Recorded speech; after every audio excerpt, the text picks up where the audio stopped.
ধন্যবাদ দেবস্মিতা। দেবস্মিতা, তুমি রয়েছে স্টুডিওয়ে, আমি ফ্রম দ্য স্পট। কারণ নিউজ 18 বাংলার দর্শককে আমরা কথা দিয়েছিলাম, আমরা অমিত শাহর এই সফরে বুলেটিন ফ্রম দ্য স্পট করব।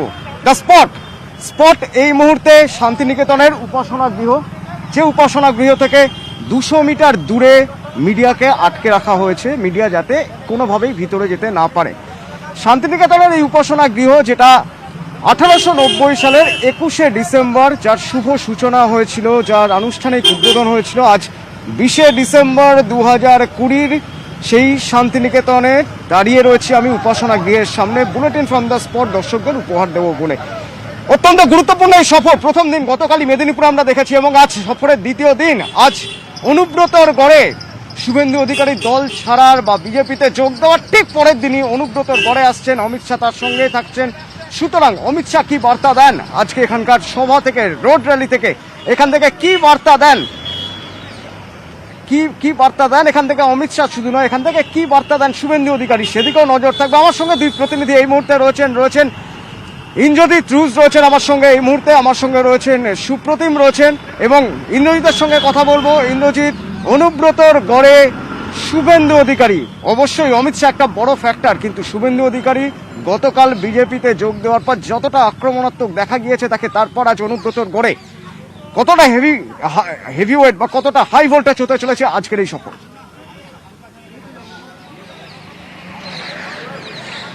একদমই অতনু, যেটা বলে রাখবো, হাই ভোল্টেজ তো বটেই, কারণ অনুব্রত একজন হাই ভোল্টেজ, যেটা তৃণমূলকে তিনি রিপ্রেজেন্ট করছেন। ইতিমধ্যেই শুভেন্দু অধিকারী তিনি তৃণমূল ছেড়ে চলে এসেছেন বিজেপিতে, এবং সেই বিজেপিতে আসার পরে আজকে কিন্তু যে বোলপুরে অমিত শাহের যে মেগা রোড শো, সেই মেগা রোড শোয়ে কিন্তু তিনি যোগ দেবেন, এবং মেগা রোড শোয়ে তিনি যোগ দেওয়ার পর তিনি এখান থেকে হয়তো সবাই যেটা বলছে যে হয়তো অনুব্রত সম্মুখ সমরেই তিনি আসার জন্য চেষ্টা করছেন, এবং অনুব্রত মণ্ডলকে যে বীরভূমে যার গড়, সেই গড় ভাঙার জন্যই কিন্তু আজকে শুভেন্দু অধিকারীকে নিয়ে আসা হচ্ছে। অতনু,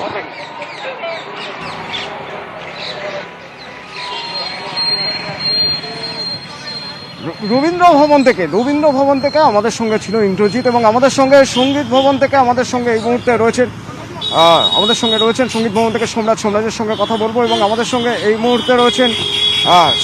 মুহূর্তে আমাদের সঙ্গে বাংলাদেশ ভবন থেকে রয়েছে সুপ্রতিম, তার সঙ্গে অর্ণব রয়েছেন। অনুব্রতর গড় বারবার যখন এই কথাটা বলা হচ্ছে, তখন এই শাহী সফরের আগে অনুব্রত মণ্ডল কি বলছেন একবার শুনে নেওয়া যাক।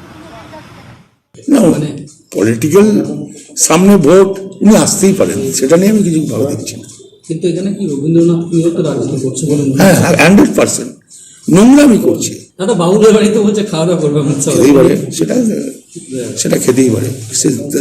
তেনার সেটা কে কোথা মানুষ খাবে, কে কোথা থাকবে, সেটা তেনার ব্যাপার। ঢাক বাজুক, তারপর দেখবে নাকি।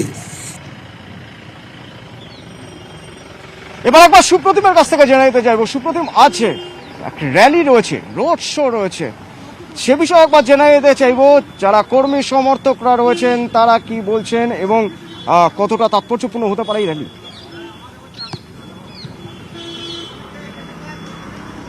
দেখুন অতনুদা, আমরা কিন্তু বিশ্বভারতী চত্বরে রয়েছি, তুমি এক জায়গায় রয়েছো, আমি রয়েছি বাংলাদেশ ভবনে, এবং বাংলাদেশ ভবনে কিন্তু যখন অমিত শাহ আসবে, সে অমিত শাহ আসার পর কিন্তু এখানে তার সঙ্গে থাকবেন উপাচার্য, এবং উপাচার্য সহ বিশ্বভারতীর বেশ কিছু অধ্যাপকরা, এবং প্রায় 250 থেকে 300 জন এখানে থাকবেন, এবং এখানে কিন্তু তাদের সঙ্গে বিভিন্ন রকমভাবে কথা হবে। তার মধ্যে বিশ্বভারতীর বিভিন্ন উন্নয়নমূলক কথাও হবে, এবং তার মধ্যে যে প্রসঙ্গ উঠে আসবে বলে মনে করা হচ্ছে যে কয়েকদিন আগে বিশ্বভারতীতে যে ঘটনা ঘটলো, অর্থাৎ পাঁচিল বিতর্ক, যে পাঁচিল ভেঙে দেওয়ার যে ঘটনা, সেই ঘটনাও কিন্তু উঠে আসবে, এবং সেটা নিয়েই কিন্তু বিশ্বভারতীর অধ্যাপক মহলের মধ্যেও কথা হচ্ছে, এবং সেখানে কী কী প্রসঙ্গ উঠে আসবে তার মধ্যে বিশ্বভারতীর পাঁচিল বিতর্ক যেমন থাকছে, এছাড়াও বিভিন্ন প্রসঙ্গ উঠে আসবে। এবং পাশাপাশি তোমাকে বলে রাখি, বাংলাদেশ ভবন কিন্তু পুরোপুরি নিরাপত্তায় মুড়ে রাখা হয়েছে। সকাল থেকে বাংলাদেশ ভবনে প্রচুর নিরাপত্তারক্ষী মোতায়েন করা হয়েছে। পাশাপাশি অমিত শাহের এই যে সফর, এই সফর নিয়ে কিন্তু বিভিন্ন রাজনৈতিক যে মহল, সেই মহলও কিন্তু বিভিন্ন রকমের প্রশ্ন তুলছে। সেই প্রশ্নের যে উত্তর আমরাও খুঁজে পেয়েছি, সেই প্রশ্নগুলো আমরা অর্ণবদের কাছ থেকে জেনে নেব। যেমন প্রথমেই প্রশ্ন আসছে যে এই যে অমিত শাহের যে সফর, সেটা বীরভূমকেই কেন বেছে নেওয়া হলো, মানে বীরভূমকেই কেন বেছে নেওয়া হলো? দেখো, বেশ কিছু সাংগঠনিক রদবদল রাজ্য বিজেপিতে হয়েছে, এবং শুভেন্দু অধিকারী গতকাল বিজেপিতে যোগ দেওয়ার পর অবশ্যই মমতার একসময় অন্যতম সেনানি বলা যায়, একেবারে তাকে দলে পাওয়া একটা তাদের চার্জ আপ করবে। কিন্তু এই যে দল বিভিন্ন রকম সাংগঠনিক বদল হলো, তারপর সাংগঠনিক শক্তিটাকে ঝালিয়ে নেওয়ার দরকার ছিল। গতকাল ছিল মেদিনীপুর জোন, যেটা বিজেপির সাংগঠনিক জোন, সেই জোনে তাদের সভা, এবং সেই সভা তারা মনে করছে সাকসেসফুল। এবং আজকে হচ্ছে রাঢ়বঙ্গের অন্যতম বোলপুর কেন, এখানে একটা রবীন্দ্রনাথ ঠাকুরের অবশ্যই আবেগ রয়েছে। তুমি যেটা বললে একেবারে ঠিক, পাঁচিল বিতর্ক শুধু নয়, লোকসভা নির্বাচনের ঠিক আগে আমরা যদি মনে রাখি, বিদ্যাসাগরের মূর্তি ভাঙা বিতর্ক কিন্তু বিজেপিকে অনেকটা নেগেটিভ জায়গা দিয়েছিল। কারণ মনে করা হয়েছিল কলকাতা উত্তর যে লোকসভা সিটটা, সেই সিটটা কিন্তু বিজেপির জন্য খুব প্রমিসিং সিট। কিন্তু এই বিদ্যাসাগরের মূর্তি, যেটা আমরা জানি একটা বড় মেগা র্যালি হয়েছিল, সেখানে অমিত শাহ নিজে প্রেজেন্ট ছিলেন, এবং তারপর বিদ্যাসাগরের মূর্তি ভাঙাটা কোথাও একটা বিজেপিকে কিছুটা হলেও কোণঠাসা করে দিয়েছিল। সেই জায়গায় রবীন্দ্রনাথ ঠাকুরের এই জায়গায় এসে, এই বোলপুরে এসে শান্তিনিকেতনে ঘুরে মানুষের সাথে কথা বলা, এবং তুমি আর খুব নির্দিষ্ট মনে থাকবে, তুমিও খবর করেছো যে এখানে অনুব্রত মণ্ডল, যিনি বীরভূম জেলার সভাপতি, এবং তৃণমূলের থেকে বারবার কিন্তু এই বিশ্বভারতীটা কার্যত যেন বিজেপি নিয়ন্ত্রণ করছে এমন একটা স্টিগমা দিয়ে দেওয়া হচ্ছে। কার্যত বিজেপি এটা পরিচালনা করছে না, সেটা একটা কোথাও বোঝানোর হয়তো দায় রয়েছে বিজেপির। হয়তো মনে করছে মানুষের সাথে কথা বলা, বিশ্বভারতী কর্তৃপক্ষের সাথে কথা বলার পর এই বিষয়ের এই ভুলটা ভাঙানো যাবে। আর তুমি যদি বলো, দেখো পাঁচিল বিতর্কের পর এখানেও একাধিক মিছিল হয়েছিল, তুমি জানো ব্যবসায়ীদের তরফে মিছিল হয়েছিল, এবং এই বোলপুর শহরের মধ্যে কিন্তু এটা নিয়ে নানা রকম জনমত অর্ণব এবং সুপ্রতিম আমাদের সঙ্গে থাকো। অর্ণব এবং সুপ্রতিম একবার আমাদের সঙ্গে থাকো। অর্ণব আমাদের সঙ্গে থাকো। দিলীপ ঘোষ বিজেপি রাজ্য সভাপতি, দিলীপ ঘোষের বক্তব্য আমরা একবার শুনবো। হ্যাঁ, প্রত্যেক মাসেই আসবেন উনি। আস্তে আস্তে দিন বাড়বে, 2 দিন থাকছিলেন, 3 দিন থাকবেন, 1 সপ্তাহ পর্যন্ত থাকবেন, মাসে এসে মোটামুটি এরকমই চলবে। ওখানে তো সাধারণ প্রোগ্রাম রয়েছে, ইউনিভার্সিটিতে যাবেন, আর তারপর ওখানে একজন যিনি ওই বাউল আর্টিস্ট আছেন তার বাড়িতে গিয়ে দুপুরে খাওয়া দাওয়া করবেন, প্রেস কনফারেন্স করবেন, আর কিছু লোকের সঙ্গে দেখা করবেন, একটা ছোট্ট রোড শো আছে। অত্যন্ত তাৎপর্যপূর্ণ এবার পাখির চোখ বাংলা, যার জন্য কেন্দ্রীয় নেতারা বারবার আসছেন। জানুয়ারিতে অমিত শাহ, জেপি নাড্ডা দুজনেই আবার রাজ্যে আসতে পারেন। অর্ণব, কেন্দ্রীয় নেতাদের এই তৎপরতা কতটা তৎপর না হলে কেন্দ্রীয় নেতারা বারবার এইভাবে, সর্বভারতীয় সভাপতি জেপি নাড্ডা আবার আসছেন জানুয়ারিতে, 3 দিনের সফরে আসছেন অমিত শাহ।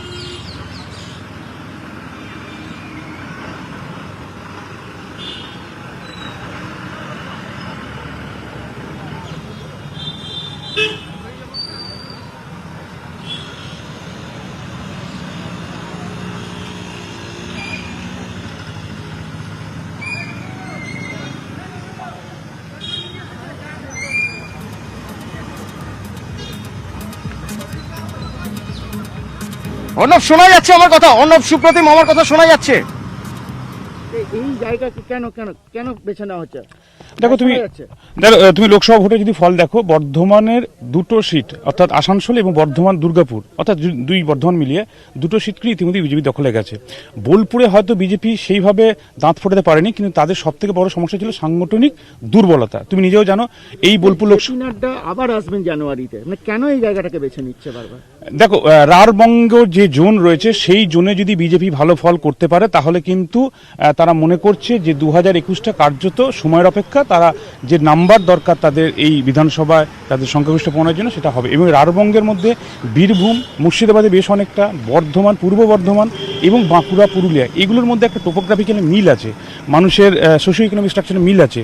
তাই বোলপুরকে এক হচ্ছে রবীন্দ্রনাথের আবেগ, সেটাকে নেওয়া, তার সঙ্গে হচ্ছে এখানকার মানুষের সাথে এই সাংগঠনিক শক্তি, যেটা মনে করছে বোলপুরে একটা প্রমিসিং সিট ছিল। তুমি জানো, এখানকার যিনি ক্যান্ডিডেট হয়েছিলেন, এর আগে এমপি ছিলেন, তিনি এখন সর্বভারতীয় সম্পাদক, তিনিও বলেছে সাংগঠনিক দুর্বলতা ছিল, কিন্তু সেটা অনেকে মেরামত হয়েছে। কাজে এই সাংগঠনিক শক্তি যদি এই রাঢ়বঙ্গের এই চত্বরে বাড়ানো যায়, তার একটা প্রভাব কিন্তু বীরভূম নয়, বীরভূম, মুর্শিদাবাদ এবং একই সঙ্গে বর্ধমানও পড়বে, সেটা তাদের ক্ষেত্রে অনেক গেন হতে পারে। এবং শুভেন্দু অধিকারী আসাটা, আমি তো শুরুতেই বললাম, অত্যন্ত গুরুত্বপূর্ণ একটা জায়গা বিজেপি মনে করছে।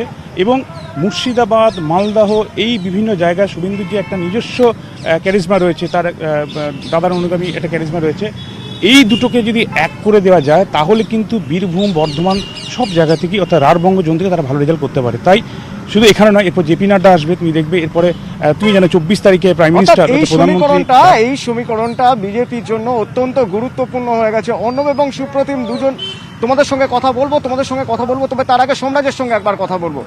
সোমরাজ, নির্বাচন এগিয়ে আসছে, তাতে যাবতীয় যে রাজনৈতিক দলগুলো রয়েছে তাদের তৎপরতা থেকে তো বোঝাই যাচ্ছে নির্বাচন এগিয়ে আসছে, তা আমরা ব্যানার পোস্টারে ছয়লাপ হয়ে যাওয়া রাস্তা দেখে বুঝতে পারছি নির্বাচন কমিশন কতটা তৎপর।